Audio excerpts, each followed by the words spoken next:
Good evening. Will the members and our guests please take their seats? This meeting will now come to order.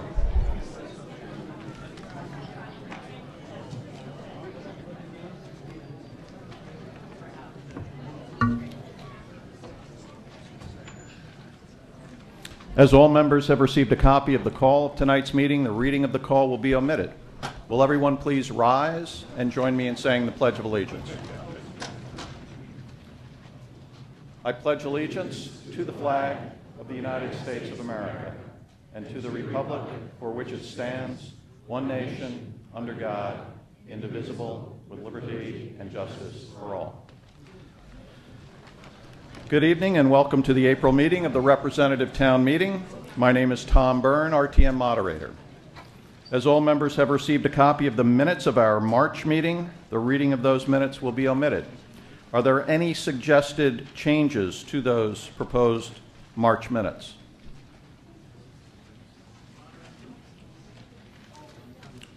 I heard somebody, yes. Betsy Fruman? Oh, okay, yes.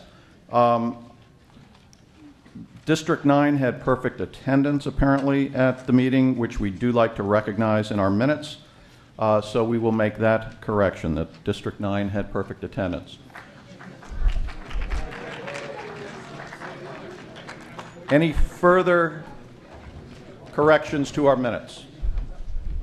Mr. Brown, District 8.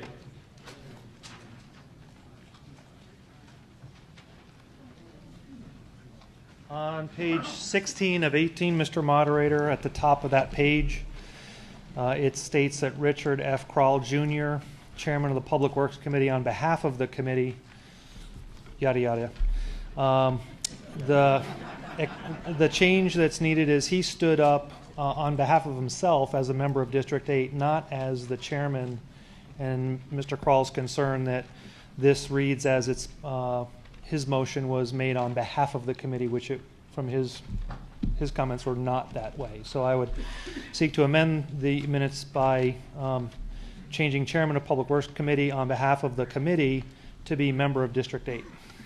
All right, so we will say Richard F. Krall Jr., comma, District 8, comma, made a motion which was duly seconded to refer back. Yes, sir.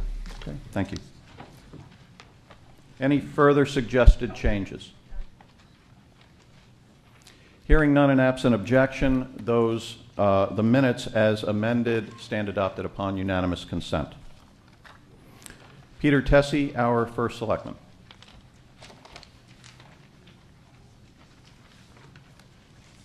Good evening, Mr. Moderator and ladies and gentlemen of the RTM. Two items in which I just wanted to report to you this evening. The first relates to the U.S. Census 2010. We received a report today through our Community Development Office and our Count Committee that the town of Greenwich response rate to the census is 61% as of April 11th. The national rate is 65%. Connecticut is 66%, and Fairfield County is 64%. I know that we are such a competitive community in that we will all rise to the occasion to get in the responses. I'm going to leave the map that was given to me today, which breaks the town into geographic regions, not necessarily according to the RTM district boundaries, but nonetheless, you can just take a look at it for information's sake. I just would ask if you can do all you can to spread the word about returning this very important federal document, because it does have a profound impact on future allocations of resources and essentially everything we do governmentally. The second item, I think, hardly needs an introduction, but I wanted to speak briefly to the storm of March 13th. We know that this event tragically claimed the life of one of our residents and wreaked havoc across the community, with over 2/3 of our residents without power. More than 400 of our 700 roads were closed by downed trees. The very infrastructure of our power system had to be rebuilt. But through all of this, the town employees rose to the occasion. Every available resource was leveraged in service to our residents, and I am extremely grateful for their efforts. these people, many of them often didn't have power themselves. I would just ask this evening if you would join me, as I did previously, in setting aside a moment to acknowledge their efforts in what our Connecticut Department of Emergency Management and Homeland Security head in Connecticut says was a best practice response. I think we have a wonderful group of people servicing us, and I just cannot acknowledge enough their efforts publicly and wish to thank them, and I hope you would join with me as well. So thank you.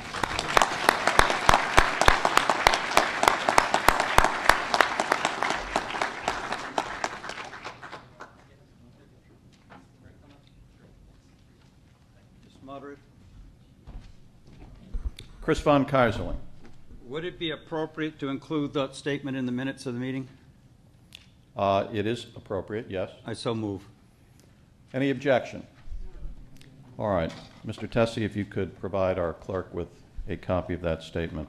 Thank you. I hope you meant it to be appropriate. All right, Mr. von Keyserling, Chair of our Appointments Committee. Yes, sir. Two announcements, ladies and gentlemen, good evening. Two announcements, one for our dear friend Fred Camillo, who was asked to make an announcement about a special recycling day coming this Saturday on the 17th at Greenwich High School between 10 and noon time, 12 o'clock. This is an electrical waste or e-waste day, so anything that has chargers in it, batteries, battery cords, this is a place you can get rid of them. You take them down to the high school between 10 o'clock in the morning and 12 noon this Saturday, and they'll be happy to take it off your hands. So that was one thing. The second announcement I have is for the Appointments Committee. The Flood and Erosion Control Board nominations. The Appointments Committee is responsible for the nomination to the Greenwich Flood and Erosion Control Board. This board is the lead agency on all flood projects that matter in the town. It may deal directly with the state and federal government and has many special powers and authority. It's a very serious commitment and responsibility. Greenwich is, as you know, Greenwich is beginning a long-term and about maybe $100 to $200 million flood mitigation program, which will affect pretty much every section of the town. There are 2 seats up for nomination for 4-year terms each. The 2 incumbents, Anthony McLeod, who's the chair, and Leonard Van Houten, wish to return, made that known. We also have gotten applications from Messrs. Arnold Stansel, Joseph Riccardi, and Mark Weller of Greenwich, who expressed their interest through SNAC, thanks to SNAC. Some thought has also been given to the need to expand the membership of the FECB due to the considerable increase in their workload. And this will, of course, require a charter change, and it's not immediate. For now, the Appointments Committee will only nominate 2 candidates. The Appointments Committee will receive additional applications for nominations through April 21st, and these may be sent either to myself as the chair or to our secretary, Janet DeLuca, of 12. So I would urge anybody who has an interest in that to come forward. Thank you. Thank you. Valerie Stauffer, Chair of District 7.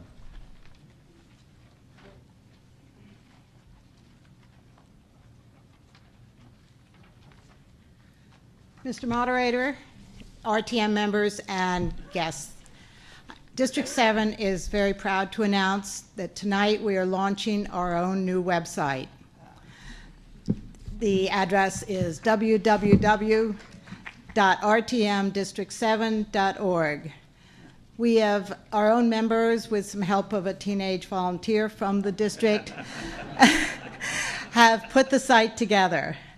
The purpose is for our constituents to communicate with us, with each other, and also for us to tell them about what's going on in town. On the site, you'll find rules and history of the RTM, the members' email addresses, district boundaries, and each month we plan to highlight a hot button issue. This month, no surprise, but our hot button is the budget.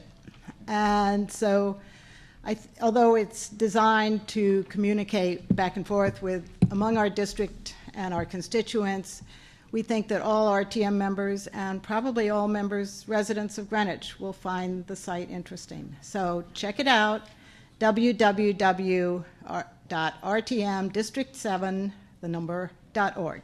Thank you. Great, thank you. Congratulations. Good work. Bob May, Chair of District 12.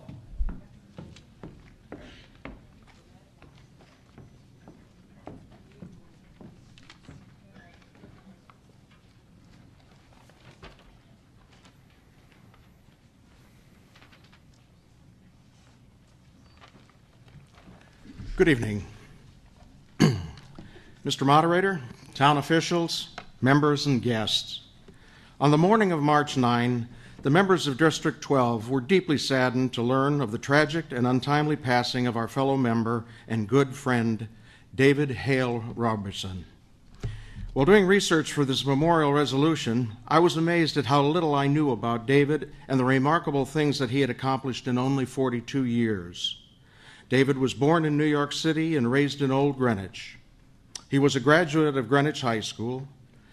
He received a Bachelor of Science in Aeronautics and Astronautics at the Massachusetts Institute of Technology and a Master's in Space Science from the University of Houston. When David would say, "Hey, it's not rocket science," he knew what he was talking about. From 1992 until 1996, he worked for NASA in mission control at the Johnson Space Center on the Space Shuttle program as a dynamics and navigation controller.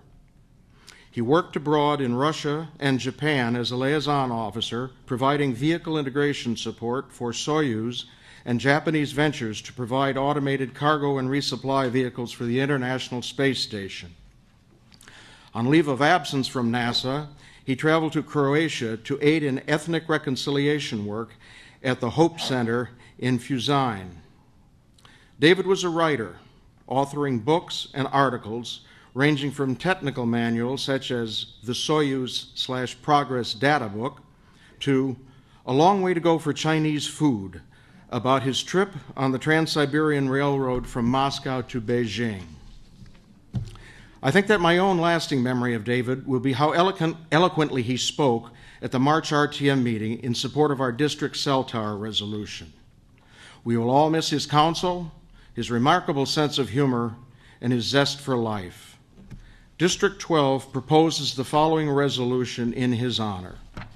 Be it resolved, whereas David Hale Robertson was a resident of District 12, living in Old Greenwich since 1967, and whereas David Hale Robertson served his country's space program at NASA, both here and abroad, and whereas David Hale Robertson served humanity with his efforts for ethnic reconciliation in Croatia, and whereas David Hale Robertson served his community by contributing his many talents to the Oral History Project and First Presbyterian Church, and whereas David Hale Robertson served in town government as chairman of the Democratic Town Committee and as a member of RTM District 12, where he was delegate to the Transportation Committee.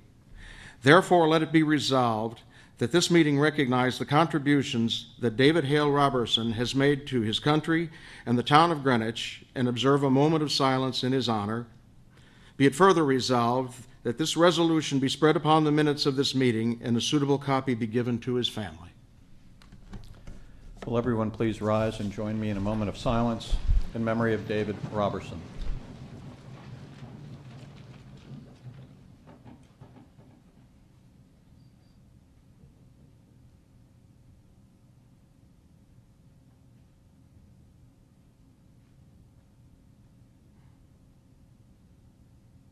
Thank you. Thank you.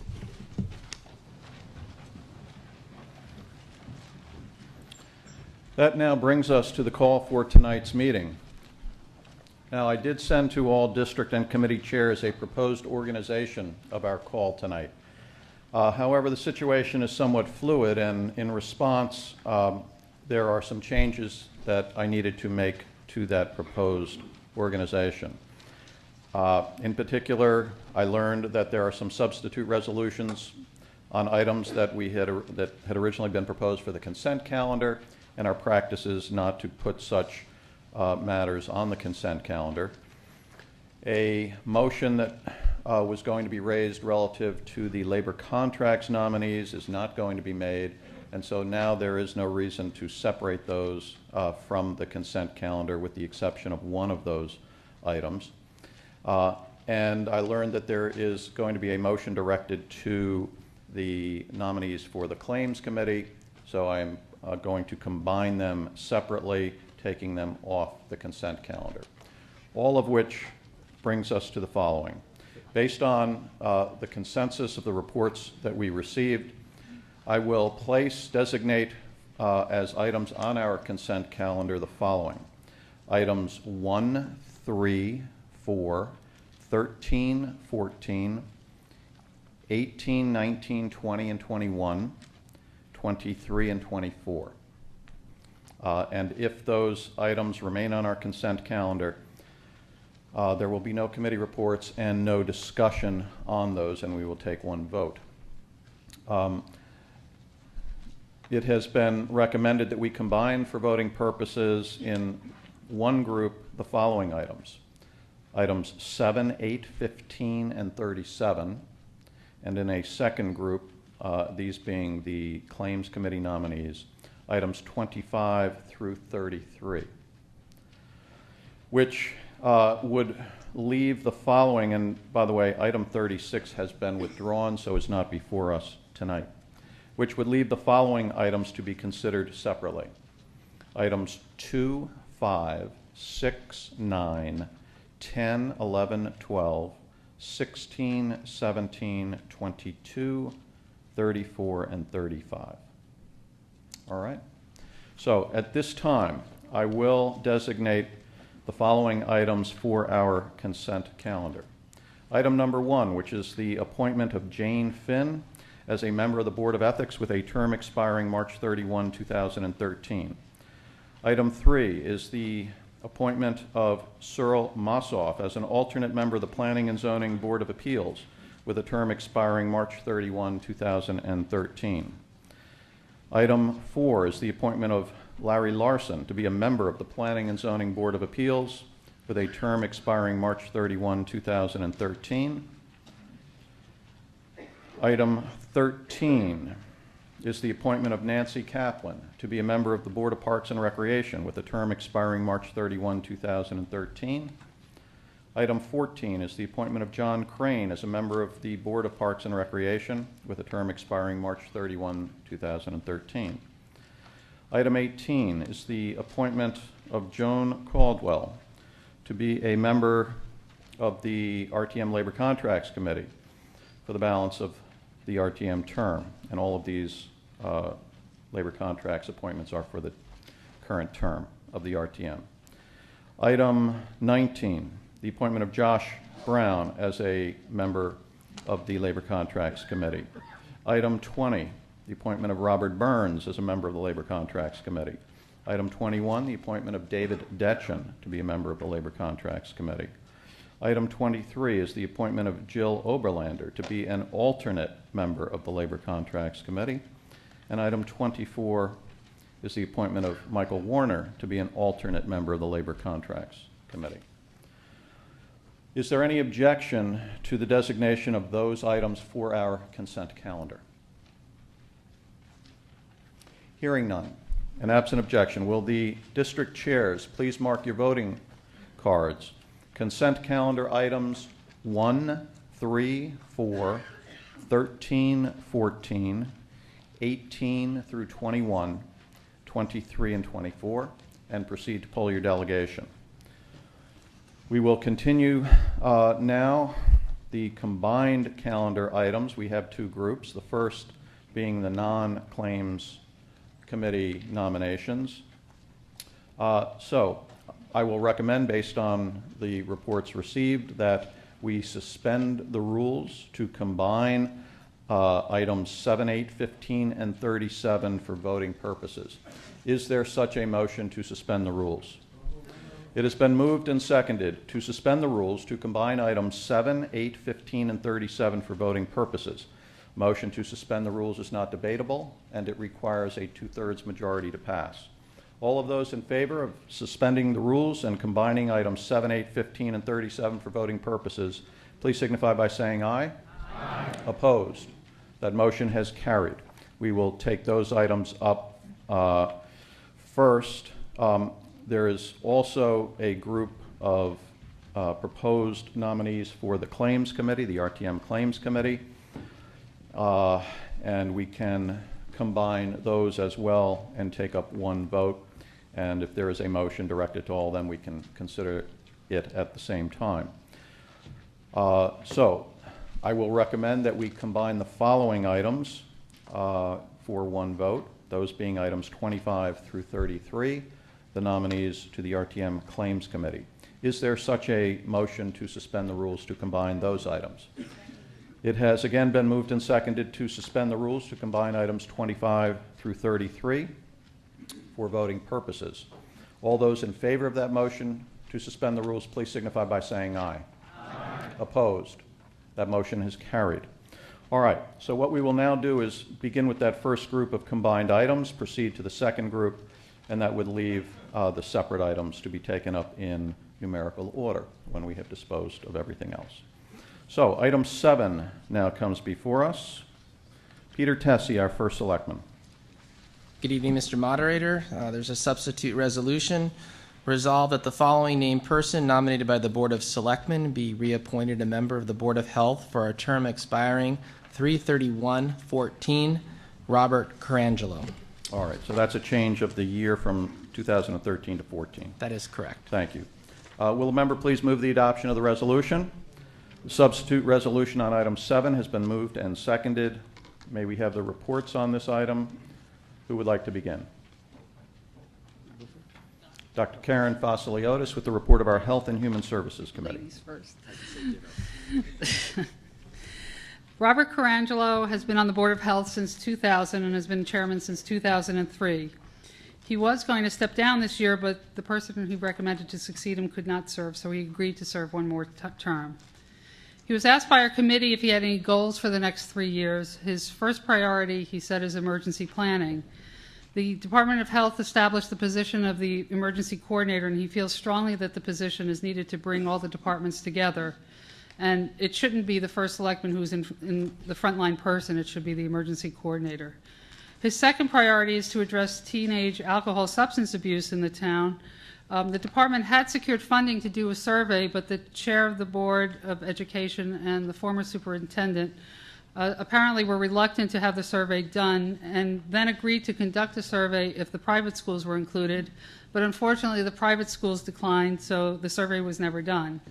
He noted that Darien has done a similar evaluation and had found that approximately 30% of their students admitting to smoking pot in the last 30 days. So they now have a very aggressive drug alcohol prevention program in place. In Greenwich, the trouble apparently with the drug alcohol prevention programs is that teachers do not want to give up their class times. And for example, in the past week, the program was offered, but those students that were taking gym were the people that were attending. Since the program was not mandatory, he felt that the program was not attended as greatly as it should have been. His third priority that he expresses in pandemic planning, he feels that the town leads the state in this program, and a lot of towns have used our program for their blueprint. They have a program in place for smallpox vaccination within 10 days, which is apparently they're trying to improve that goal every year. This past year, 6,000 people were vaccinated for H1N1. With resources cuts, though, the pandemic planning, he feels, will be a little less able to do. The committee voted to approve the recommendation of Robert Carangelo to the full body of the RTM by a vote of 12-0-0. Thank you. Mr. Von Keyserling with the report of the Appointments Committee. Thank you, Mr. Moderator. The Appointments Committee interviewed Mr. Carangelo on March 30th for the reappointment as chair, and we voted 12-0-0 for all the previous reasons. Thank you. Item 8 now comes, discussion on item 7. Item 8 now comes before us. Mr. Tessie. Item number 8 is a substitute resolution. Resolved that the following named person nominated by the Board of Selectmen be reappointed a member of the Board of Health for a term expiring 3/31/14. Naomi Tamarin. Thank you. Will a member please move the adoption of the resolution? Resolution on item 8 has been moved and seconded. Dr. Foss-Leotis with the Health and Human Services report. Thank you. Naomi Tamarin is a nominee for her third term on the Board of Health. She's a retired doctor and is currently teaching Medicine Patient Society at Cornell in New York City and at Albert Einstein in the Bronx. Her course teaches doctors to look at the patient as a person as a whole through case studies. She is also on the board of Temple Shalom. When she was named to the Board of Health, she took a course on how to build a better board. She feels that current board members work well together. They apparently have retreats and annual boat rides with committees that they work with, although the health committee was kind of left out of that one, but I'm teasing her. She feels that there should be a mandatory orientation when new members are elected to the board, and that was the theme we heard across through a lot of the people that we interviewed that night. Her biggest frustration is the budget. She has seen many clinics deferred due to lack of funds in the health department, and the loss of their education coordinator she feels was a big blow to the department. The biggest challenge in Greenwich she feels is emergency preparedness and better coordination between the health department and the police and fire departments. The committee voted to approve the recommendation of Naomi Tamarin to the full body of the RTM by a vote of 12-0-0. Thank you. Mr. Von Keyserling with the report of the Appointments Committee. Thank you, Mr. Moderator. Ms. Tamarin was before us on March the 23rd, excuse me. It's been going so busy, I was going to say the 33rd, but we voted for her 12-0-0. We found her an extraordinarily energetic and dedicated lady who is particularly in the areas that were talked about before. She's been digging in specifically, but she gives an equally good service in all the other general areas. Thank you. Discussion on item 8. Item 15 now comes before us. David Tice, our selectman. Thank you, Mr. Moderator, members of the RTM. Be it resolved that the following named person nominated by the Board of Selectmen be appointed a member of the Social Services for a term expiring 3/31/11, Stephen Gross. Thank you. Will a member please move the adoption of the resolution? Resolution on item 15 has been moved and seconded. Dr. Foss-Leotis with our Health and Human Services report. Stephen Gross is a new nominee to the board. He is currently on the executive board of TAG and the board of Jewish Family Services. He is also an RTM member and serves on the Budget Overview Committee. He started his career in Wall Street in public finance, working with many state, local governments, and towns. He also worked in Washington, D.C. for the National Association of Counties, although Connecticut does not have representation in this association since we have towns and not counties doing the work. Mr. Gross noted that social services is approximately 1% of the town's budget, or approximately $3 million, which is average based on other towns. The question is, in his mind, how do you use the funds and for what programs to their maximum benefit? The question arose as to whether Mr. Gross would have a conflict of interest with his position on Jewish Family Services and being a member of Social Services, since Social Services does fund outside entities. And he said that Family Services has not received any funding from Social Services, but if it came up, he would recuse himself.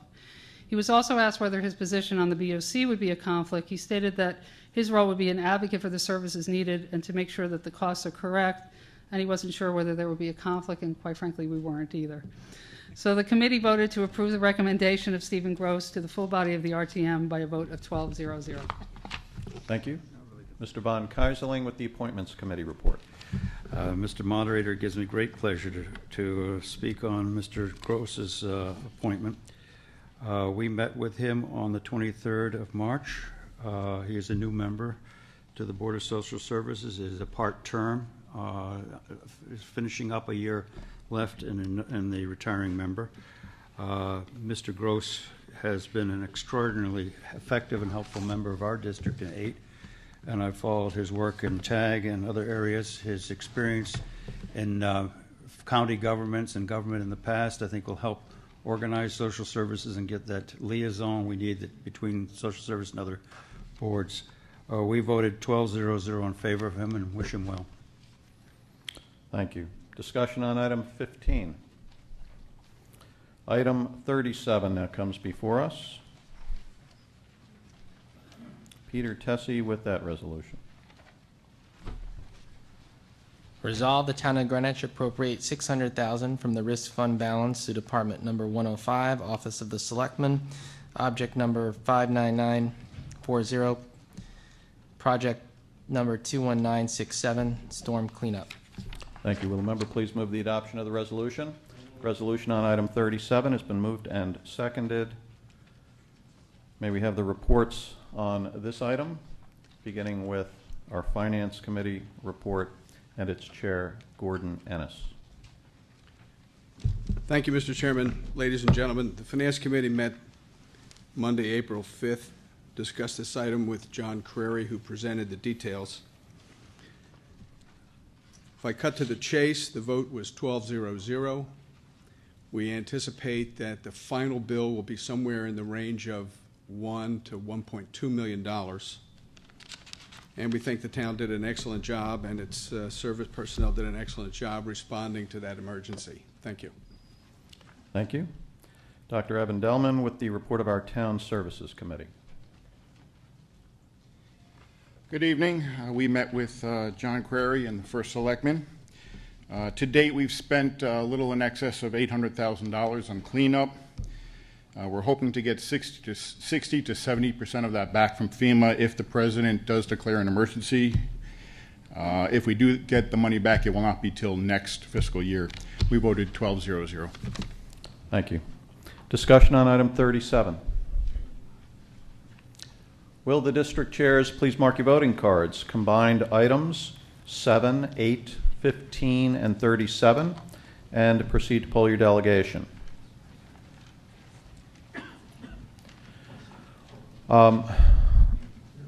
I forgot to mention, if anyone needs a copy of the RTM directory, the hard copy, we do have extras up front, and I would like to thank Ann Wichman of District 5, who we neglected to thank in March. I understand Ann did quite a bit of work in compiling this and getting it ready to be distributed in March. So thank you very much, Ann, and again, anyone who needs one is welcome to take a copy. So thank you, Ann Wichman.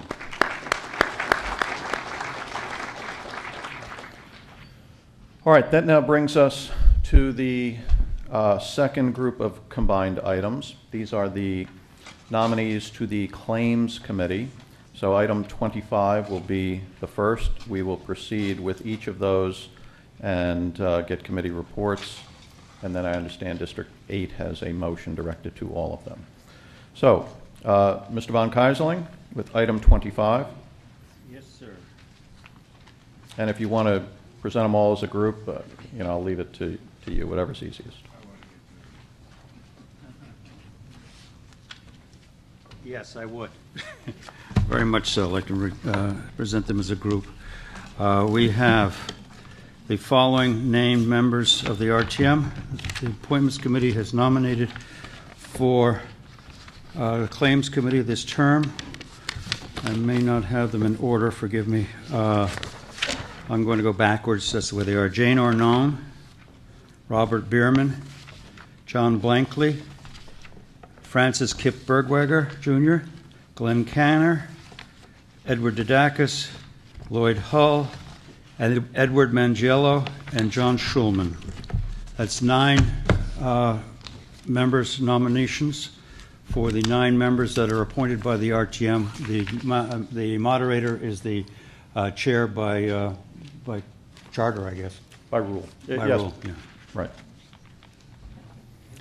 Okay. Would you Doug? like a report on that also? All right.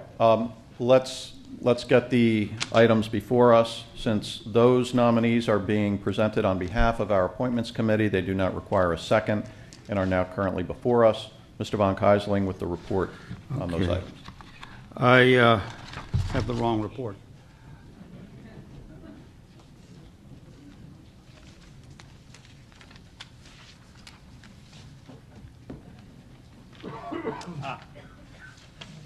It's hiding behind the pile we have. Claims Committee.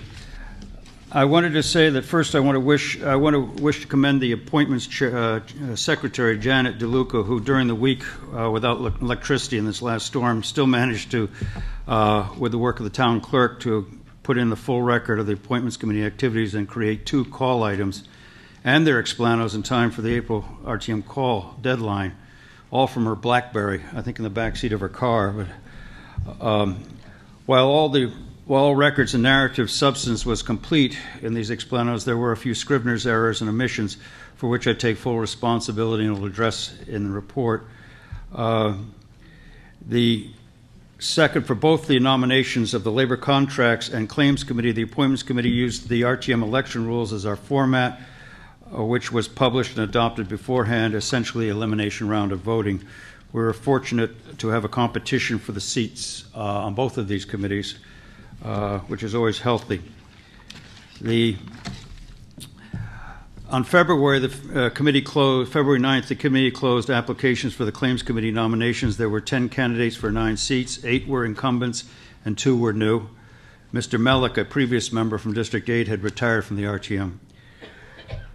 On February 23rd, we interviewed all 8 incumbents and Mr. Canner from District 12. Then the Appointments Committee then suspended its rules and voted for the incumbents as nominees 11-0-1. Ms. Arnone of District 9 was sitting in for the District 9 delegation, abstained because she was a candidate. On March 2nd, we interviewed Mr. Bernstein of District 12 and again Mr. Canner. We then voted to select a nomination for the open seat. Mr. Canner received 9 votes, Mr. Bernstein received 2 votes, and there's 1 abstention again. It was felt that Mr. Canner's extensive experience with the judges and lawyers of the Stamford, Connecticut court system was valuable in gauging settlement parameters. Mr. Bernstein was also highly regarded by the committee, and we look forward to a future position for him. The Appointments Committee then voted to place the selected candidates in nomination before the RTM for appointment to the Claims Committee 12-0-0. I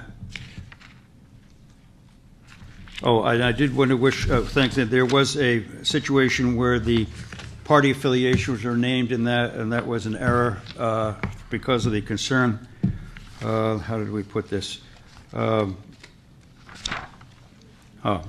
affiliations were included in the explanos for these apolitical nominations, as has been insisted on for the regular town board appointments. While this is not illegal, it is unnecessary, and we apologize for that.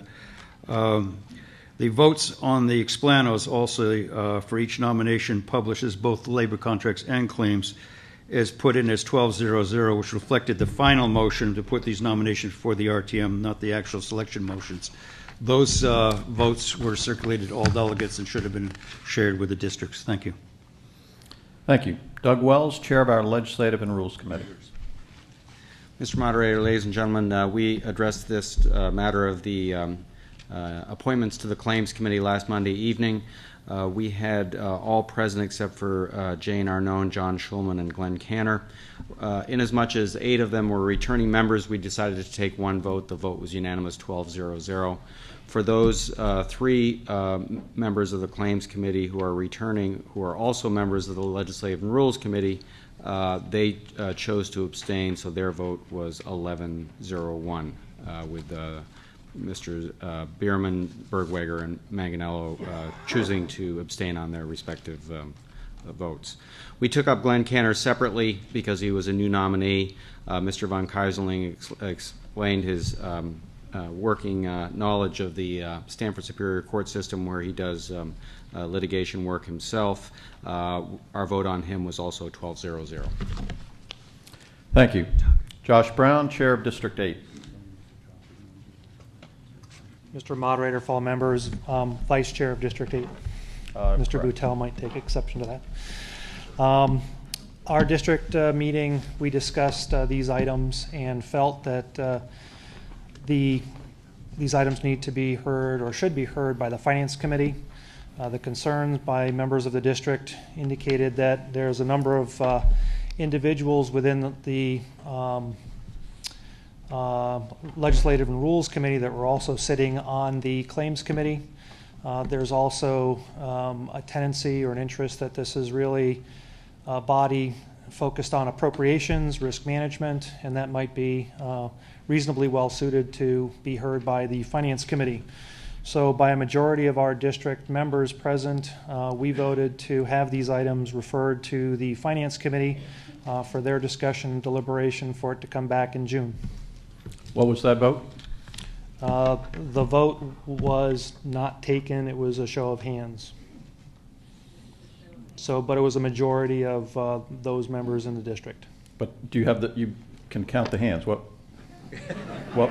do you have the result We of the vote? don't have a count. We do not have a count of that vote. Okay. Okay? All right, that being a motion, this is a motion to refer items 25 through 33 to the Finance Committee, is that correct? Yes. All right, and since it is offered on behalf of one of our districts, it does not require a second. Discussion on the motion to refer. Mr. Von Keisling. Since I'm here, the only thing that came to our consideration in the Appointments Committee that should be of note, and the moderator was very kind to explain it to our committee as well as other ones, this is a very peculiar committee in that it is the only committee that actually is proxy for the RTM. What happens is when there's a lawsuit that's being settled, they need to have an appropriation because the law department cannot settle, or the town cannot settle a suit unless they know they have the money in hand. And it's kind of a chicken and the egg problem. So what they do is they call the Claims Committee together, and the Claims Committee is empowered under our charter and rules to act for the RTM and make an appropriation of whatever the amount that settlement might be, for anything from $20,000 to $2 million, on behalf of the RTM. That's why we never see these settlements and lawsuits come to the RTM in our normal items. Generally, they're settled. They're made by proxy appropriation of the Claims Committee. So this is a very, very singular and very serious power that they have, and also it has a large financial effect on the town, both in numbers and in policy.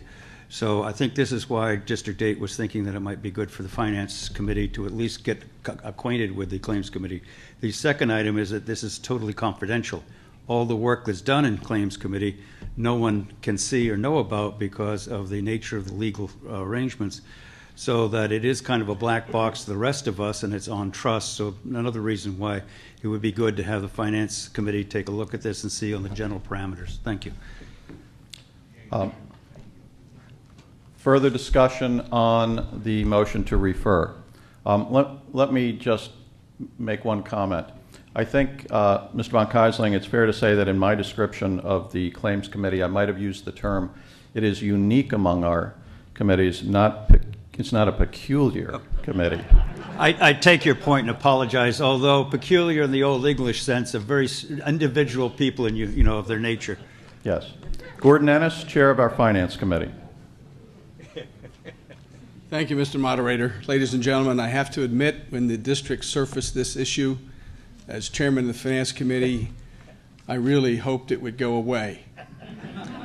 And because we honestly don't need the extra work. But on the other hand, when I studied it in more detail and canvassed some of the members of the committee, there was quite a lot of support on the committee. I haven't talked to everyone, so I can't say it's unanimous, but it is very, very strong that we should look at these candidates and give you a report about what we think and what we find. So I would ask you to support the resolution and give us a chance to chat with these folks. Interestingly, I only know 3 of them. One actually serves on the Finance Committee. 2 are members of my district.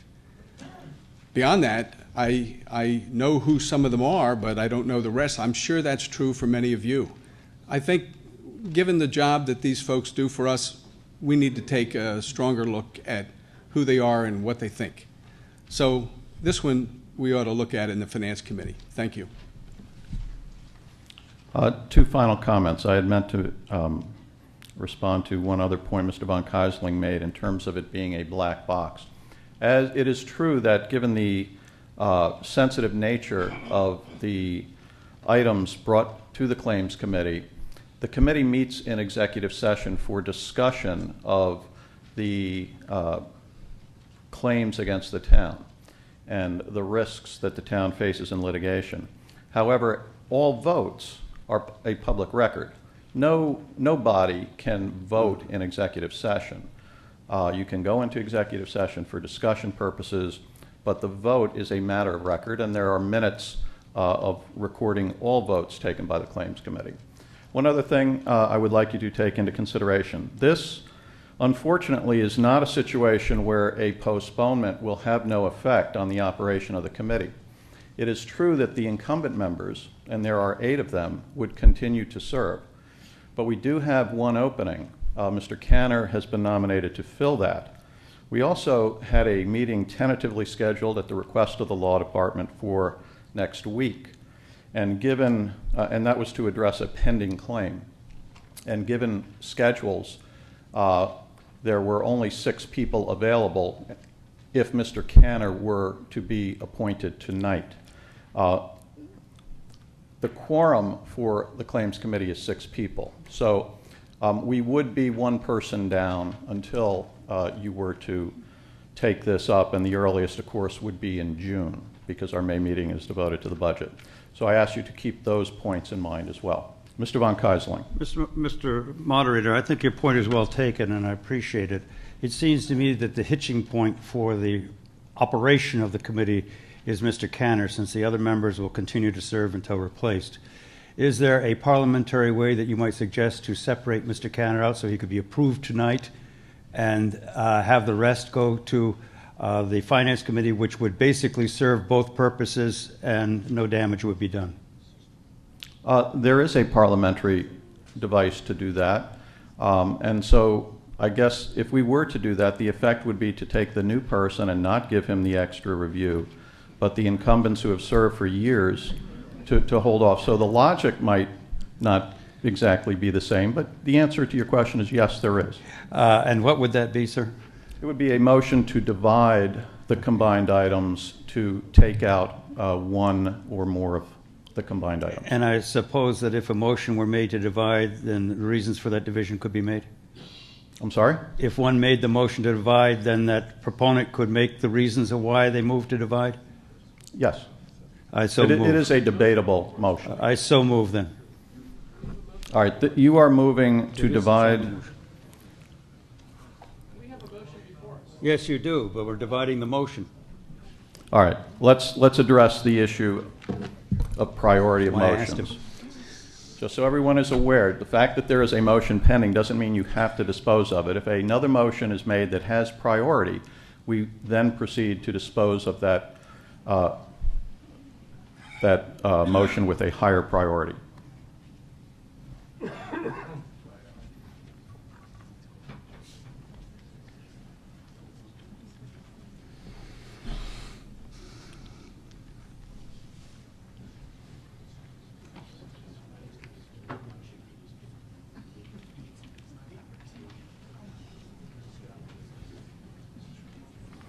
All right, the motion to divide is an incidental motion, and therefore it has priority over the motion to refer. So, is there a second to Mr. von Keyserling's motion to divide the combined items to take out item 29, which is the appointment of Glenn Canner? It has been moved and seconded to divide the pending combined items to take out item 29. And if that requires a simple majority, it is debatable. And if it were to be adopted, we would then consider, with consideration of the combined items that remain, and Mr. Canner would then go into line with the separate items. Discussion on Mr. von Keyserling's motion to divide. Mr. von Keisling. Thank you, sir.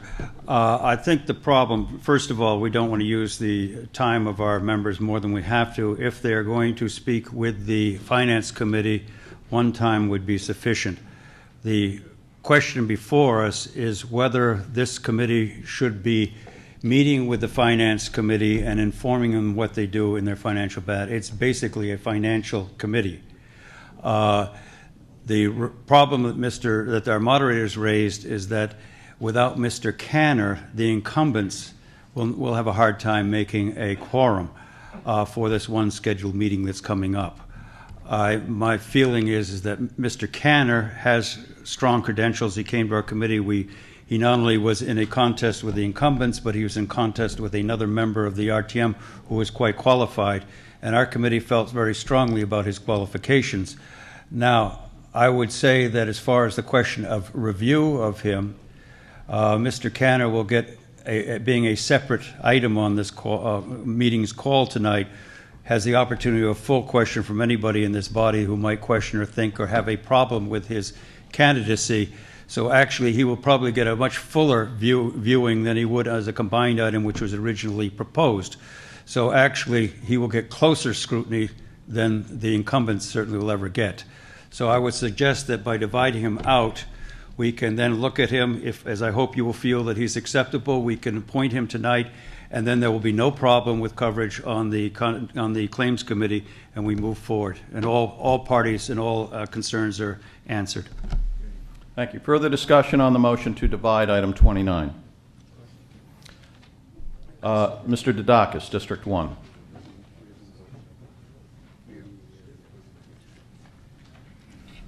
Thank you, Mr. Moderator, members of the town meeting. I think we've all spent more time on this tonight than we really want to. The simple fact, just for full disclosure, just in case you didn't catch my name on the call, I'm one of the candidates for the Claims Committee tonight. This will be my third term if you appoint me tonight or in June or in October. The simple fact is we have been interviewed historically by legislative and rules and appointed by the Appointments Committee, and that's worked very well. To my knowledge, the Finance Committee has never requested us to meet with them. I'm sure we would love to meet with them or any committee that wanted to. So I would suggest you vote this down tonight. You appoint the Claims Committee tonight so we can move forward on important town work. And I will take the liberty of speaking for the Claims Committee without having spoken to them and tell you that we would be happy to meet with the Finance Committee at any time and talk to them about what we do. So hopefully we can move this forward and get these appointments by voting no on this item and yes on the combined items. Thank you. Further discussion on the motion to divide. I will call for a voice vote, this being a procedural issue. If you are in favor of separating out Mr. Canner from the other nominees for the Claims Committee, you should vote in favor of this motion. If you are opposed, obviously you vote no. All those in favor of Mr. von Keyserling's motion to divide the combined items by separating item 29, please signify by saying aye. Aye. Opposed? No. That motion has failed. Further, the motion to refer now is back before us. Further discussion on the motion to refer. Mr. Wells, District 2, and Chair of our Legislative and Rules Committee. Just following up on what Mr. Dudakis said, I think this is clearly a case of the tail wagging the dog. We have an unnumbered group of people from District 8 who are telling us that we should have another committee look at this, even though the committee itself didn't think it was important enough for them to look at this when the call came out. As you know, any committee can take up any item, even if the moderator has not referred it to them. So under these circumstances, I think you should rely upon your two committees, Appointments and Legislative and Rules, both of whom unanimously selected this group or said that they're worthy of the committee. If Finance wants to interview these people as they go along, it sounds like Mr. Dudakis will make sure that he's available. I'm sure the others would be as well. Dr. Carlson, District 1.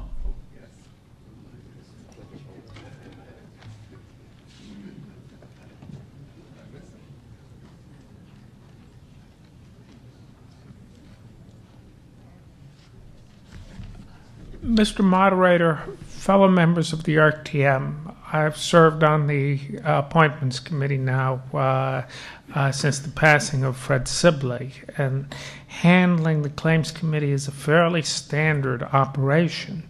When you examine what the Appointments Committee does on this, you realize how rigid the choices are. The people who come, most of them, you don't want to lose them. In this case, this year, we had one additional person beyond the number that we're allowed to put on this committee come forward. And we examined the candidates, and we took a new person who had a good deal more experience. that the other candidate was not a bad candidate in many respects. But the experience is very necessary on this committee, and in the case of Mr. Didakis, who's an insurance broker and has a great deal of experience in insurance, you want him. You want a guy like this.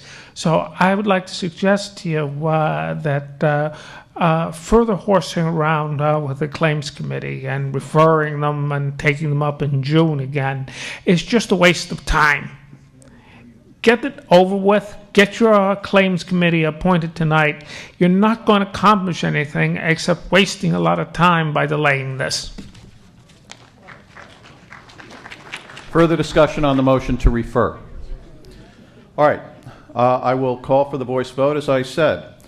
All those in favor of referring the nominees to the Claims Committee, those are items 25 to 33, to our Finance Committee, please signify by saying aye. Aye. Opposed? No. That motion has failed. All right, further discussion on the nominees to the Claims Committee. Will the district chairs please mark your voting cards? Combined items 25 to 33 and proceed to poll your delegation. I now have the results of the two prior votes that we conducted. The vote on the consent calendar items, those were items 1, 3, 4, 13, 14, 18 to 21, and 23 to 24. Those in favor, 184, opposed 2, abstaining 3. Those consent calendar items have carried. The vote on the first group of combined items, those were items 7, 8, 15, and 37. The vote, those in favor, 188, opposed 0, abstaining 0. That group of combined items have carried. Now, while we are voting on the claims nominees, we will continue taking up in order the remaining items that will be considered separately. And the first of those is item number 2. May we have the resolution on that? David Tice, our selectman. Be it resolved that the following named person, nominated by the Board of Selectmen, be appointed a member of the Board of Ethics for a term expiring 3/31/13, Robert Siska. Thank you. Will a member please move the adoption of the resolution? Resolution on item 2 has been moved and seconded. May we have the report on this item? Mr. Von Keisling with the Appointments Committee report. Thank you, Mr. Moderator. The Appointments Committee interviewed Mr. Siska on March the 23rd. We voted 9 in favor, 1 opposed, 2 abstentions. Mr. Siska has a deep education and training in political science, politics, and government. He has worked on staff for national leadership and leaders throughout the country. The committee felt that he would bring a unique experience and understanding on how government works, which would inform the Board of Ethics in its advisories to town officers. District 5 voted against the appointment. She did not think that he has the years of experience or maturity to sit on the Board of Ethics. District 6 abstained, expressing, I believe, similar concerns.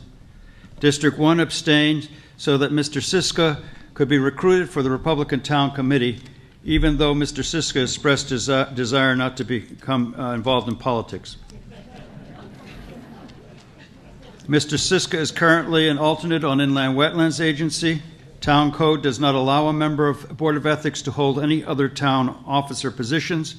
Mr. Siska stated that he would resign the Wetlands Agency upon RTM appointment to the Board of Ethics. Today I received by email a copy of a letter sent from Mr. Siska to Mr. Lawrence Perry, Chairman of Inland Wetlands, which I'll read to you. Re-resignation as alternate member. Dear Chairman Perry, this letter is written to inform you that it is my intention to resign as an alternate member of the Inland Wetlands and Watercourses Agency for the town of Greenwich, conditioned upon my appointment to the Greenwich Board of Ethics, which prohibits my membership in any other town of Greenwich agency. It has been my pleasure serving on your agency and having the opportunity to work with Mr. Chambers and his staff. Respectfully submitted, Robert Vincent Siska. Thank you. Thank you. Dr. Delman with the report of our Town Services Committee. Thank you, Mr. Von Keisling. You make it very easy. Tom. Nothing. The only thing to add is he's young, ambitious, and a good candidate. We voted 12-0-0. Thank you. Discussion on item 2. Dr. Carlson, District 1.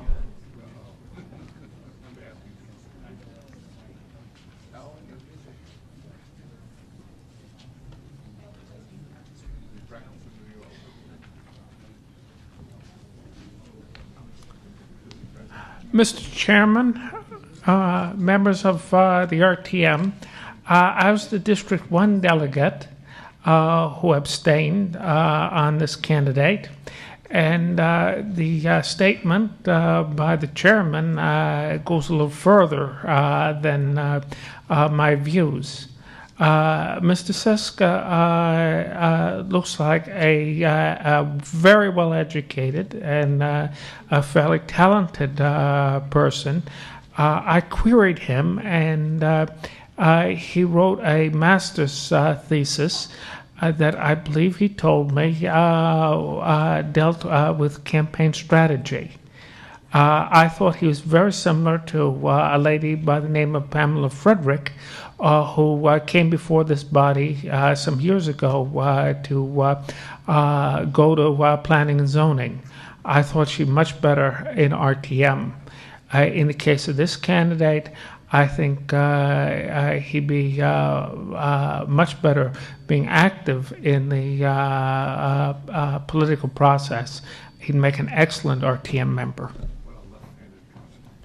Further discussion on item 2.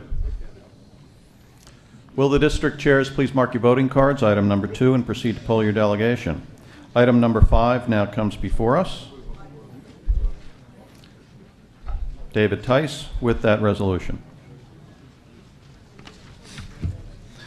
Be it resolved that the following named person nominated by the Board of Selectmen be reappointed a member of the Planning and Zoning Board of Appeals for a term expiring 3/31/13, Arthur Delmhorst. Thank you. Will the member please move the adoption of the resolution? Resolution on item 5 has been moved and seconded. Peter Berg, Chair of our Land Use Committee. Good evening. The Land Use Committee met with Mr. Delmhorst last Monday night. Mr. Delmhorst was one of 4 appointments to the Zoning Board of Appeals that we interviewed. We interviewed them as a panel. We've already approved 2 of those persons under the consent calendar tonight, Cyril Mossoff and Larry Larson. Mr. Delmhorst is a full member who is being reappointed to the board.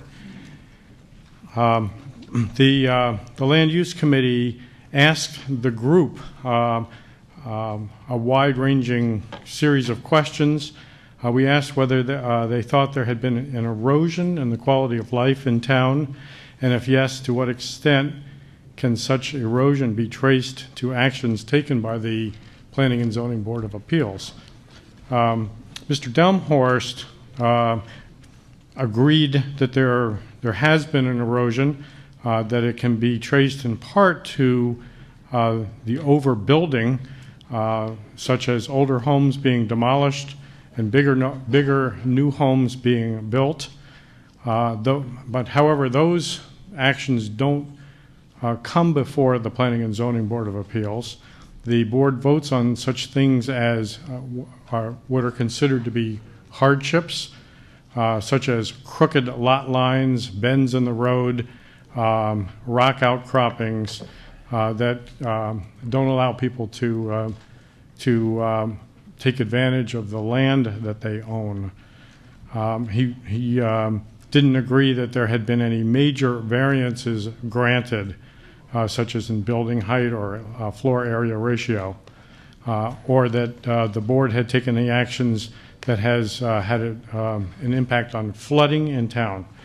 We talked about Greenwich Academy on Maple Avenue, and he indicated that if when and if this comes to his board, that they will listen carefully to the neighbors as to the impact on the character. Our vote on Mr. Delmhorst was 10-1-0. The delegate from District 7 voted no, not as a personal comment about Mr. Delmhorst, but as a long-serving board member, he felt that the board needs new leadership to change the process and to more closely follow the intent of our plans of conservation and development particularly with respect to flooding. So once again, our vote was 10-1-0. Thank you. Mr. Von Keyserling with the report of our Appointments Committee.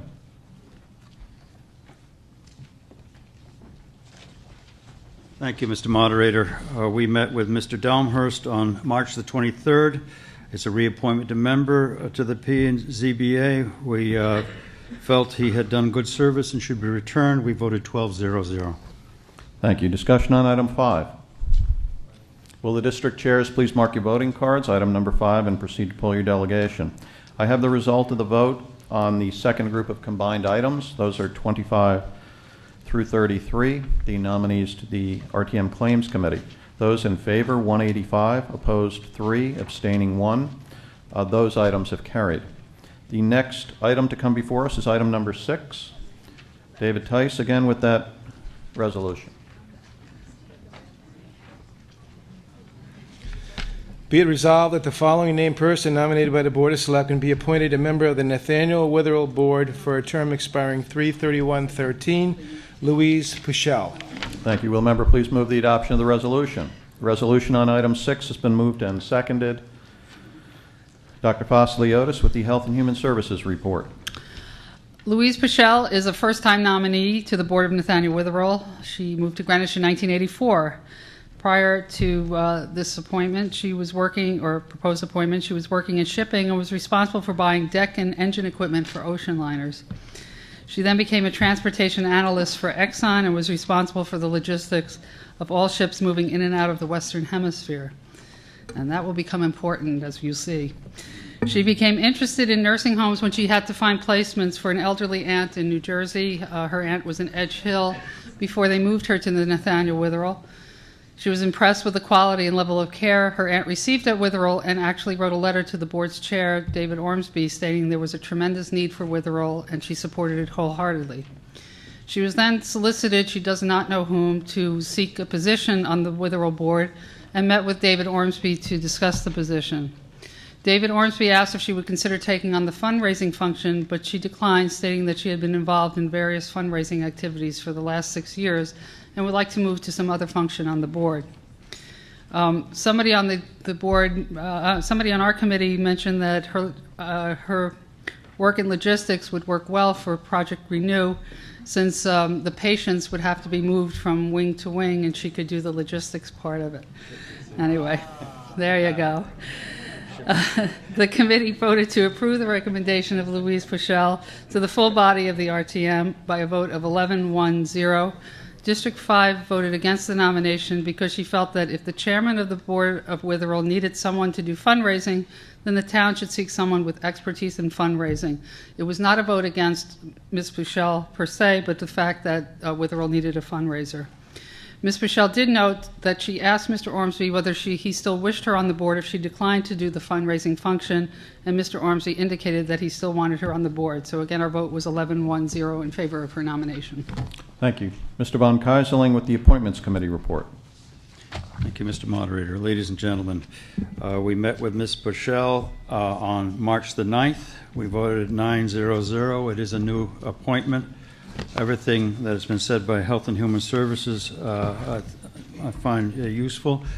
We should go further that her enthusiasm and her ability in town has not only made her very effective in the logistics. I must say she didn't come in a sailor outfit, but in moving things back and forth. She has also been very active in the not-for-profits and charities in town. In fact, the reason that she said that she would rather not be involved in fundraising is she's done so much of it in town that she'd like to go to a party where people don't immediately melt into the walls when she comes into the room. And I think her expertise in these other areas has been overshadowed by her fundraising, and we felt that she'd be an excellent addition. She was also very forthcoming. She said after our interview, she called me up, and I think we should report it, and said that her husband was considering early retirement, earlier than he felt he had planned normally. They lived in town, they planned to stay in town, but she said, I don't know when he retires, what that might be, I can't say for certain, but she felt in conversation she wanted to bring it forward to us in full disclosure. My feeling to hers, and I think other people that I talked to, was that she's going to be here for 2 to 3 years anyhow, no matter what their husband's retirement might be, and she's very useful, and we need her right now. Thank you. Discussion on item 6. Just a point of information, our chairman gave one report on the vote was 12-0-0. Wilma Nasinovich, District 2, could you come forward, please? Or was it just a change in a vote? Right, it was 12-0. I said 12-0-0. 12-0-0. Did I say 9? Okay, thank you. Further discussion on item 6. Will the district chairs please mark your voting cards, item number 6, and proceed to poll your delegation. The next item is item number 9. Bless you. David Tice, our selectman. Mr. Moderator, I have a substitute resolution here. Be it resolved that the following named person nominated by the Board of Selectmen be appointed a member of the Board of Health for a term expiring 3/31/13, Mr. Kurt Schaefer. Thank you. Will the member please move the adoption of the resolution? All right. What was the change on that, Mr. Tice? All right, because I think you said the 13th. The 14th? I mean, 2013. Is that correct? 3/31/14 is the changed expiration of term on that. Thank you. Will the member please move the adoption of the substitute resolution? Substitute resolution on item 9 has been moved and seconded. Dr. Fosliotis. Kurt Schaefer is a new nominee to the Board of Health. He is a 30-year resident of Greenwich and a retired chemical engineer. He worked for Merck & Company in their pharmaceutical division and then went to Arthur Andersen in their management systems consulting area, not the other side, which kind of went belly up. He was executive director of the Asbestos Settlement Trust. Recently, he's worked with the National Executive Services Corporation, which are a group of retired pro bono consultants for nonprofits. They've worked with the Greenwich YWCA and YMCA and the Board of Education in town. He feels he would bring more of a management business perspective to the board, and he's anxious to learn more about the board and how he can help. The committee voted to approve the recommendation of Kurt Schaefer to the full body of the RTM by a vote of 12-0-0. Thank you. Mr. Von Kaiserling.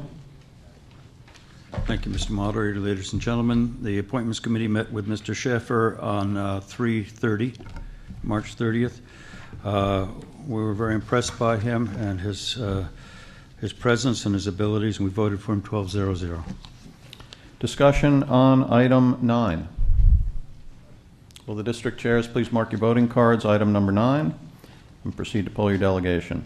I do have the results of the vote on item 2, which is the appointment of Robert Siska to be a member of the Board of Ethics. Those in favor, 164, opposed 12, abstaining 12. That item has carried. All right. I understand that our Parks and Rec Committee has a motion directed to the next 3 items, 10, 11, and 12. Is that right? So as those, let's get those before us first. I'll ask Mr. Tice, are you presenting the next items? Could you present the 3 to us? Items 10, 11, and 12?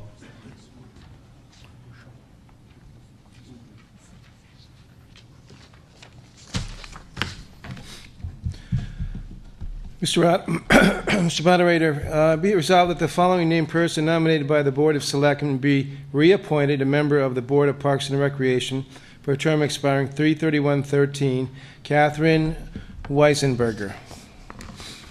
All right, why don't you just read the next 2 as well? All right. We'll get them all before us. Be it resolved that the following named person nominated by the Board of Selectmen be reappointed a member of the Board of Parks and Recreation for a term expiring in 3/31/2012, William Dunster. Be it resolved that the following named person nominated by the Board of Selectmen be appointed a member of the Board of Parks and Recreation for a term expiring 3/31/12, Patrick Sline.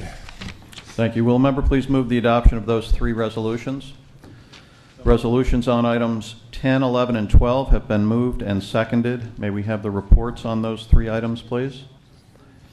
beginning with Karen Sadekhan, Chair of our Parks and Recreation Committee. Good evening. I'd like to move to postpone until June, items 10, 11, and 12. Catherine Weisenberger, item 10, was not available to be interviewed. Neither was William Dunster, who is item 11. And Mr. Sline was only interviewed by us, but not by appointment. So we would like to postpone all three until the June meeting, please. Okay.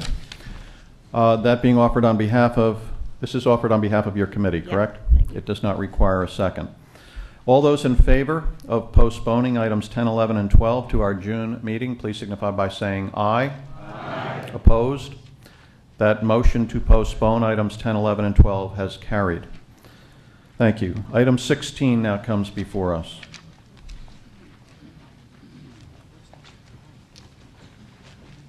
Go for it. 16, David Tice, our selectman.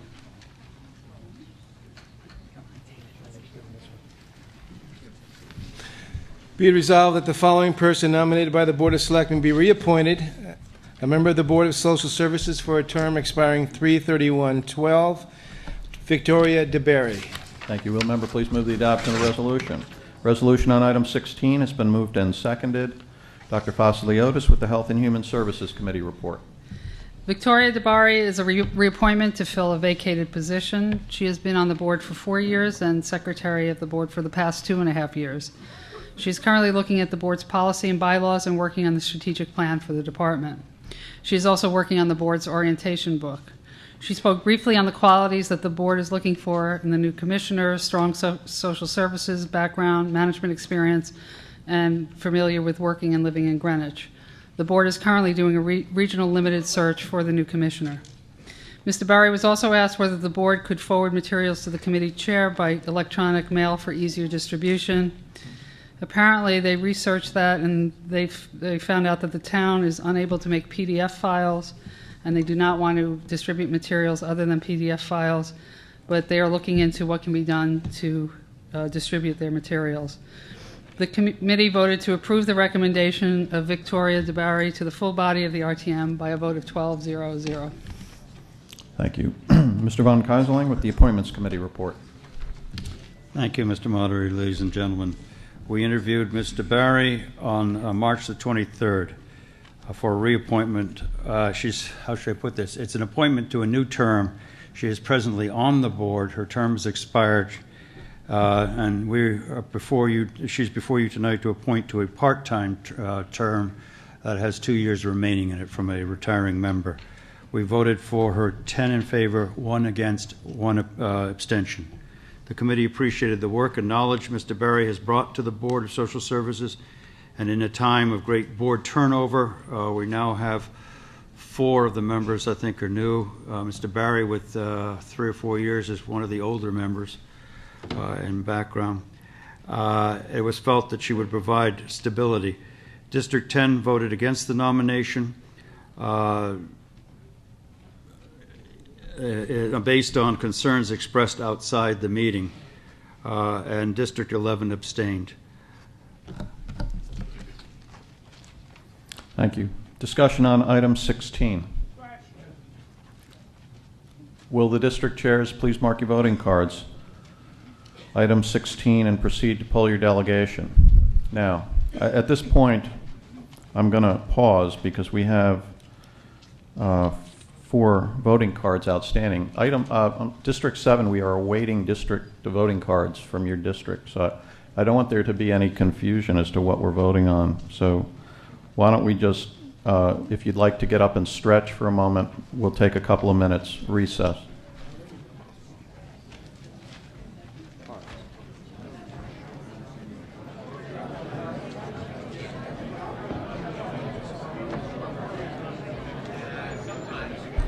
Will our members please resume their seats so we can continue with the business of the meeting?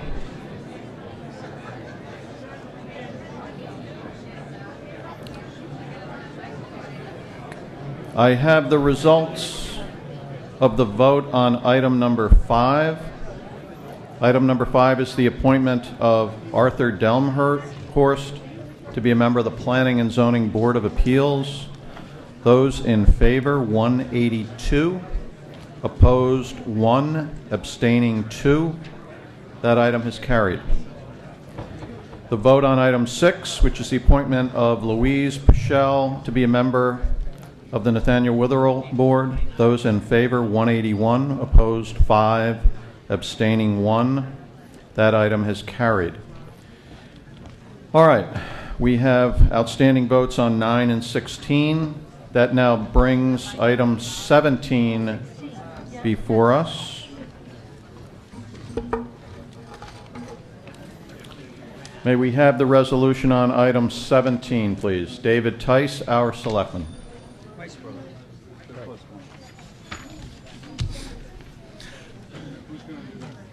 Be it resolved that the following named person nominated by the Board of Selectmen be reappointed a member of the Planning and Zoning Board of Appeals for a term expiring in 3/31/2013. David Weisbrod. Thank you. Will the member please move the adoption of the resolution? Resolution on item 17 has been moved and seconded. Mr. Von Keyserling with the Appointments Committee report. Thank you, Mr. Moderator. Ladies and gentlemen, David Weisbrod is a reappointment to the ZBA. We were unable to interview him due to schedule conflicts, as it is a policy of our Appointments Committee to postpone until we interview. However, we're in the rush of things in that meeting. We failed to make the vote to make a motion to do so. So at the proper time, I, as a member, would move to postpone this item to the June RTM. Thank you. Mr. Berg with the Land Use report. I'll hold my report until this, and let you go forward. Thank you. on this. Mr. Von Keyserling? I would move for the previous reasons to postpone Mr. Weisbrod, who will serve until replaced anyhow until the June meeting. All right, it's been moved and seconded to postpone item 17 to our June meeting. All those in favor of that motion to postpone, please signify by saying aye. Aye. Opposed? That motion has carried. That brings item 22 before us. Mr. Von Keyserling with that nomination for Labor Contracts Committee.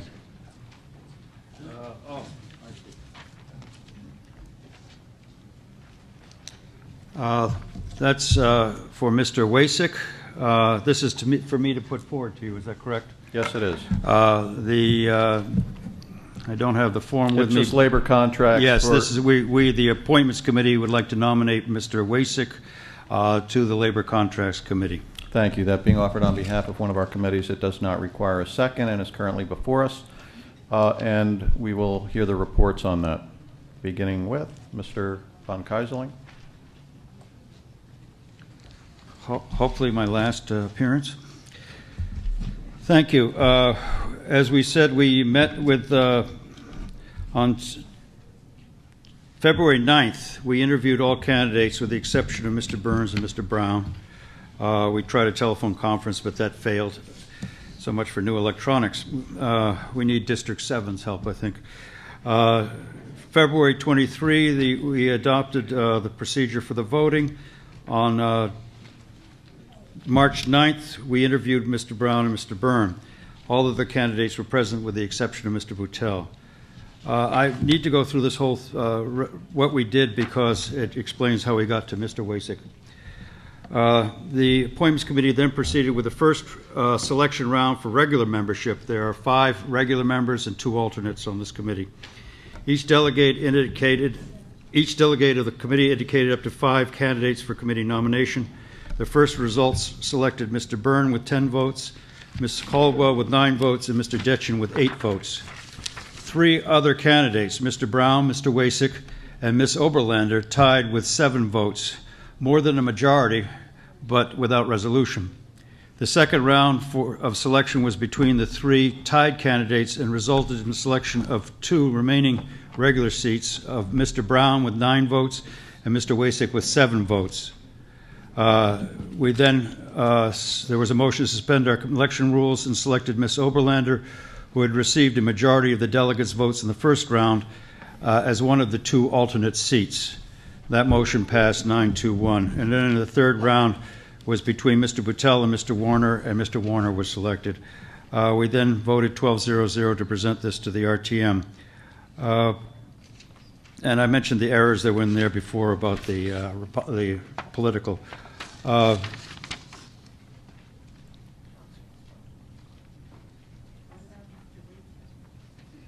Okay. Mr. Wasik himself is a new member. The others are incumbents. The new candidate for labor contracts. He comes to us from District 11. He is well-founded in, what is the term, actuarial work, which I gather is even more intense than accounting. And he's very proficient. He had shown some of his expertise and energy in the last session where he developed on his own a study of the costing of the early retirements and the what we call the golden parachutes of employees for early retirement, which he did at some detail. His purpose, he felt, on labor contracts was to be the quote-unquote numbers man, to really dig into what these numbers meant, since it's sophisticated, and the rollouts and such, which is what the purpose of Labor Contracts Committee is to inform the RTM on what the effects of these contracts will be and what we can expect from them. So we felt, we voted for him as given, but we felt that he would be extremely good addition to the committee. It was the feeling of some of the members that they wanted to have him as a voting member of the committee to enforce his findings as opposed to an alternate. Thank you. Thank you. Gordon Ennis with the report of our Finance Committee. Thank you, Mr. Moderator. Ladies and gentlemen, it's always a pleasure to be up here. The Finance Committee met and discussed this item last Monday, the April 5th. The committee reviewed all nominees and found them all qualified for the mission of the Labor Contracts Committee. There was unanimous agreement within the committee on several key points which I want to make you aware of regarding labor contracts. First, several districts felt that the level of communication between the Labor Contracts Committee and the districts has not been adequate. The committee observed also reticence to go to final binding arbitration, and many believe that this should have been, we should be more aggressive in this area. Committee members also observed that the Labor Contracts Committee should be more proactive in setting expectations and should develop a comprehensive compensation philosophy. We did specifically ask what the philosophy of the town was regarding compensation, and one member of the committee actually said there is none. So we believe that can be fixed. The committee, the Finance Committee, is going to work toward changing the environment that was described by one of the nominees as a rigged system against municipalities in Connecticut.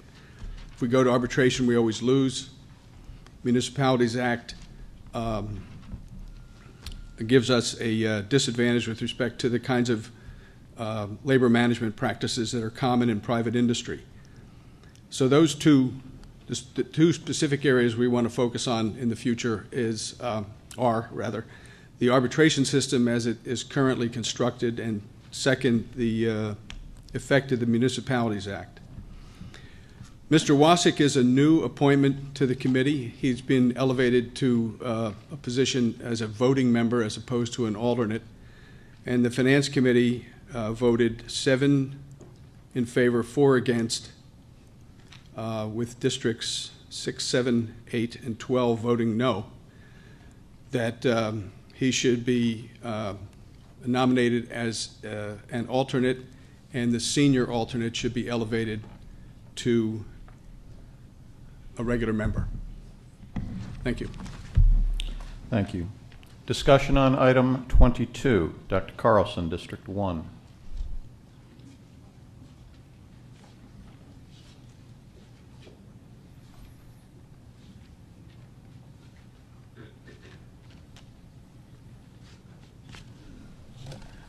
Mr. Moderator, members of the RTM, the results of our labor contract bargaining has usually come out unsatisfactory for the town. over time, this causes problems for many people who face an increasing tax bill, which in these times become burdensome. We need to have a little bit of change in some direction in labor contracts. I myself only voted for 3 candidates on the first ballot. One of them was Michael Whitesek. I, of course, wanted Joan Caldwell to continue with her marvelous knowledge of labor contracts. What we need is a little bit of fresh air in the Labor Contracts Committee, some new ideas. Mr. Watsek has training in mathematics, and quantitative methods that he would bring would possibly move in this direction of giving a bit of a new perspective. In terms of introducing new perspective onto a committee, it's probably not a good idea to put this person on as an alternate. This candidate was sufficiently strong and had sufficiently independent views, so that I think it was very appropriate that he be put on as a voting member. And I recommend to you that we pass him on through this session. Thank you. Further discussion on item 22. Will the district chairs please mark your voting cards, item 22, and proceed to poll your delegation. I have the result of the vote on item 9. Item 9 is the appointment of Kurt Schaefer to be a member of the Board of Health. Those in favor, 186, opposed 0, abstaining 1. The vote on item 16, the appointment of Victoria DeBarry to be a member of the Board of Social Services. Those in favor, 170, opposed 6, abstaining 6. That item has carried. That now brings us, we have 2 items left. Item 34 is our next item. May we have that item? Vin DeMarco, Chair of our Transportation Committee. Mr. Moderator, fellow members, resolved that Appendix B, description of standing committees, K, Transportation Committee of the appendix to the rules of the RTM representative town meeting, be amended to be read as follows. The full substance of the item is as it appears in the call. All right. You don't have a substitute. You're going to offer an amendment. Is that correct? I'm sorry. Yes, I failed to mention that I do have at the appropriate time. I want to offer an amendment to the substance itself. All right. So what's now coming before us is what is in the call. That being offered on behalf of one of our committees, it does not require a second and is currently before us. May we have the reports of the committees that considered this? Mr. Kavi with the, Public Works Committee report? Vice Chair. Yeah. All right. The resolution in item 34 presents an opportunity for the Transportation Committee to be proactive. The resolution as written might enable the Transportation Committee to take action without the backing of the full body of the RTM. The resolution in item 34 presents a very broad picture of transportation. Many members of the committee commented that the resolution as written interprets the Transportation Committee's role too broadly. It charges the Transportation Committee with reviewing policies, operations, and budgets of many town departments. It also appears to allow the Transportation Committee to proactively direct the RTM based on its research findings. The Public Works Committee did not vote on the resolution as it appeared on the call, but instead recommended numerous changes, which I believe will appear with the substitute resolution. And let me just catch the list.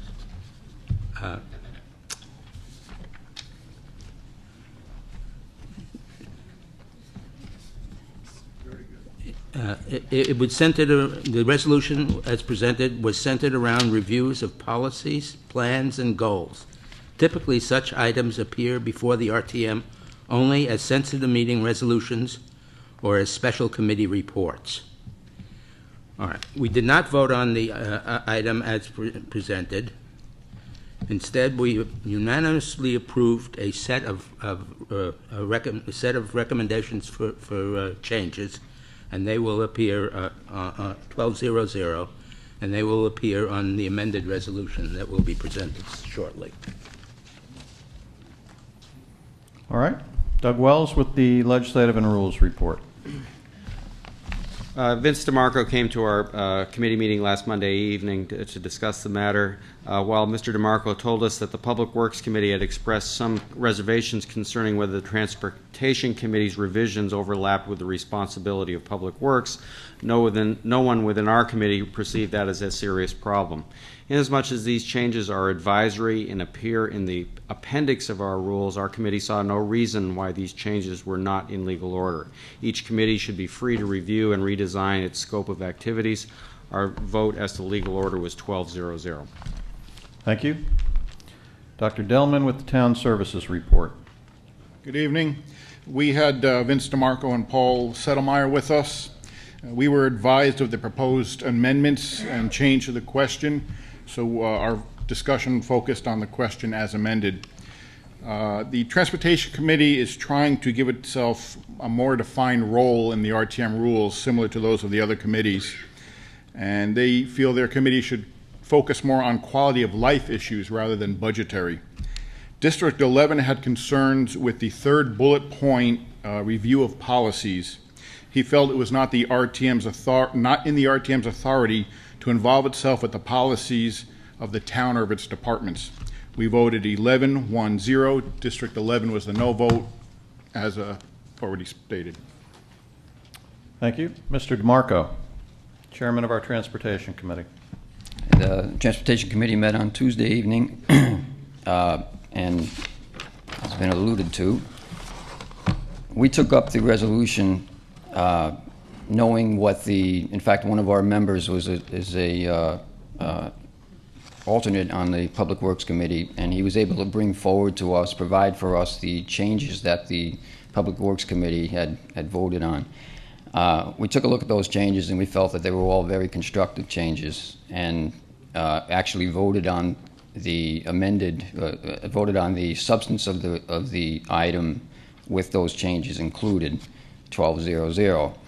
I might add that we were represented by all districts, and along with several alternates, and the room was very crowded, but it still felt a little bit empty because we were missing Dave Robertson as well. We missed his warmth, his wit, and his intelligence, just as was expressed earlier. So he was a great member of the committee, and also contributed quite a bit to this resolution, as it appears, the substance at least. Mr. Moderator, I'd like to offer the substitute language. This is a motion to amend. That's correct. I believe that twice I sent out to all the committee chairs, as well as the as well as the secretaries of all the committees, this language that was proposed by the Public Works Committee. So I imagine everyone probably has a copy of that. If not, I have several copies here, extras, if anybody wants to have that language right in front of them. Should we go through them point by point? There's really not that many of them. Yes, please. Okay. This is under the operational, under K, I guess. Transportation Committee, K, Transportation Committee Operations. The bullet points. The first bullet point is as it appears.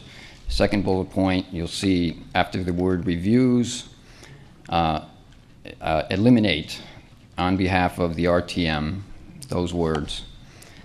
Further along on that same line, beginning with the word the after including, the application of and amendments to, comma, existing regulations and the creation of new. Eliminate that from the to creation of new. change a la Mary Ferry, effecting to affecting after the word regulations. And then next is the next bullet point. The word transportation is added. Reviews transportation policies. Add that word. Further along in that sentence, after the words respect to, eliminate construction, maintenance, and. Next bullet point. There was an errant bullet point in there. Eliminate that. If you're reading in the call, you would eliminate that next bullet point. Initiatives to eliminate the bullet point and continue the sentence. Reduce vehicle emissions, increase, and add the word fuel in front of efficiency. Next bullet point. Eliminate. Towards the end of the actual sentence, eliminate and for. The words and for after transportation of. Next bullet point, evaluates policies, eliminate the words and authority. Next bullet point, there's another errant bullet after the word transportation, town transportation, eliminate that bullet and continue with agencies. End of line. Skip the next bullet point, that's fine. The following one, educates transportation committees spelled out. TC didn't seem to be appropriate to one member, and I thought that was probably correct. So that's added.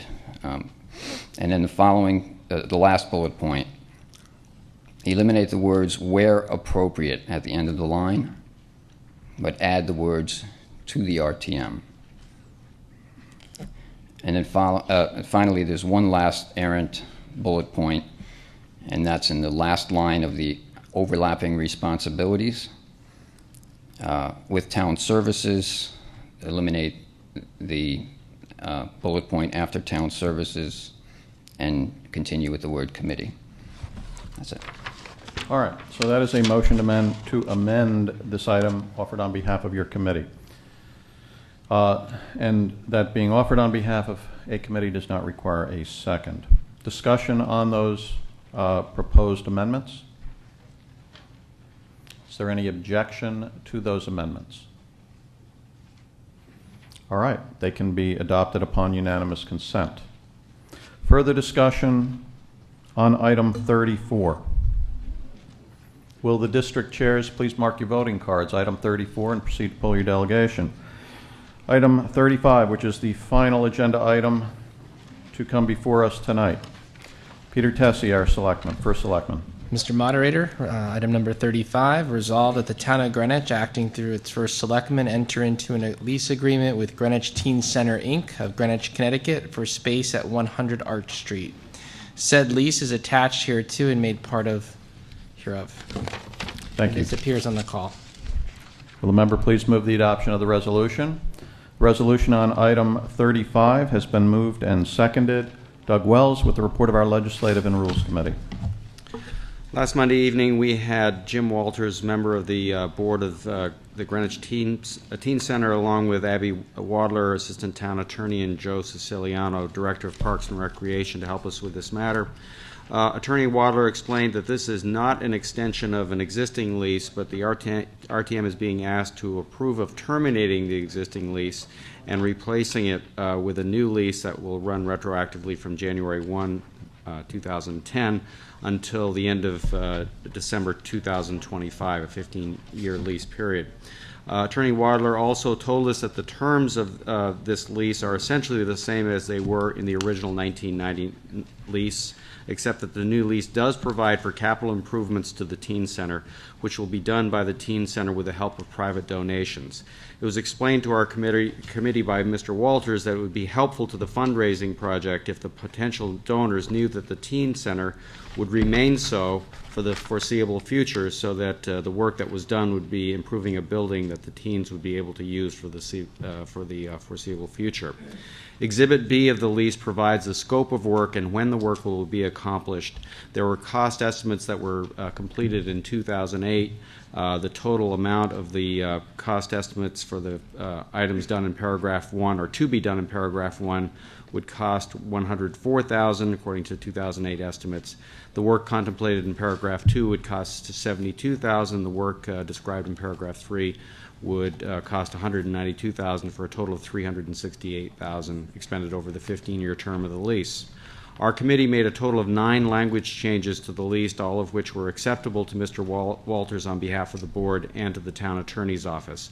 Most of these changes were in the nature of scrivener's error. So we have 2 outstanding votes, items 34 and 35, to attend to.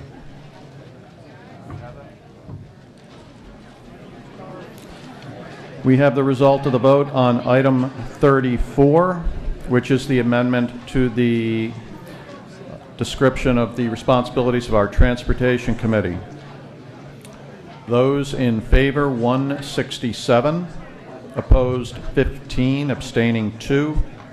That item has carried.